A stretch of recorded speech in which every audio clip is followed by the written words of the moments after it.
Writers, welcome back. So, since the last time we saw each other, you probably have gotten into your drafting, maybe really close to ending your drafting, maybe even revising, maybe doing a combination of all those things. And writers, today, what I want to teach you is that when informational writers revise, they often consider ways to add on or elaborate. And one of the ways that informational writers learn more strategies for how to elaborate is they look to other authors to get ideas for strategies to use when they're elaborating. So I thought we could try that today. And I thought we could take a look at this book that you probably know. Your teacher probably read it to you. It's called Deadliest Animals. It's by Melissa Stewart. And I thought we could look at one of my favorite sections about hippopotamus and see what are the ways that Melissa Stewart elaborates. So, in this section right here, you will see she's describing hippopotamuses. And I want you to just pay attention to what strategy she's using in order to elaborate. Hippopotamuses are usually gentle giants. During the day, they lounge and snooze in shallow water holes. At night, they lumber onto land and munch on grasses and leaves.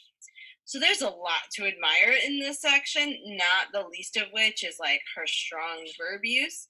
But another thing I'm really admiring is how she could have said, one time, one day, this one hippopotamus did this thing, but instead she showed us through something that hippopotamuses do all the time to give us like a lot of information about hippopotamuses, but she described it in such an action filled way.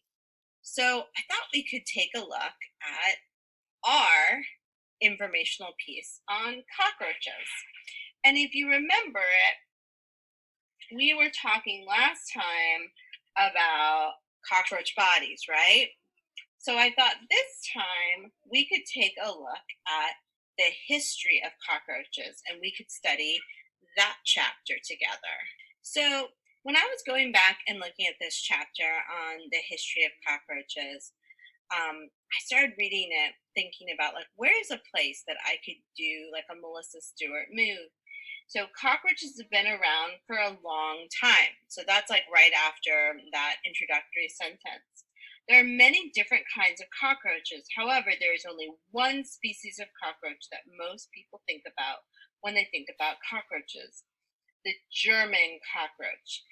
And I'm looking at that and I'm thinking two thoughts. One is I'm saying it's about the history of cockroach, but I'm kind of going more into the German cockroach, which is more of a type of cockroach. So in order to really keep it grounded in history, I think I need to add a little bit right here, which is where I was thinking earlier when I was reading it.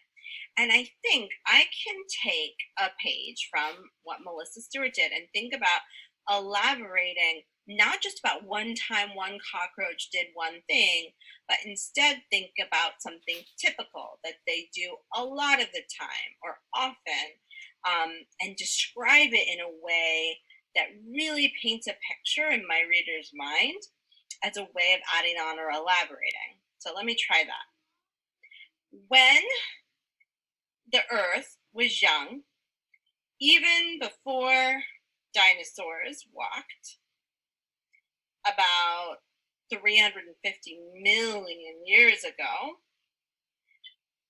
cockroaches were, what's that word for this kind of like movement that bugs me? Skittering across the land. I like it. So I'm going to stick that right here on a little piece of paper. You could write it in too, or you could write it in the margin or even on a fresh piece of paper. But I'm not going to like recopy the whole thing. I'm just going to like add it in as a way to elaborate.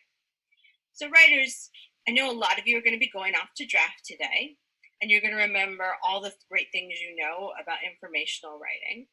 And some of you are going to be revising, and some of you will be revising and drafting.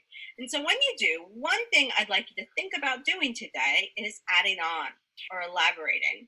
And when you are adding on or elaborating, you could consider turning to some of your favorite mentor informational writers. Maybe you want to go back to Melissa Stewart and Deadliest Animals. Maybe there's something that you have in your own personal independent reading stack or a digital book that you like. You can go back and study that author's moves or strategies that they're using for elaboration, and then try it on your own piece. You have a lot of stuff to do, writers, so off you go.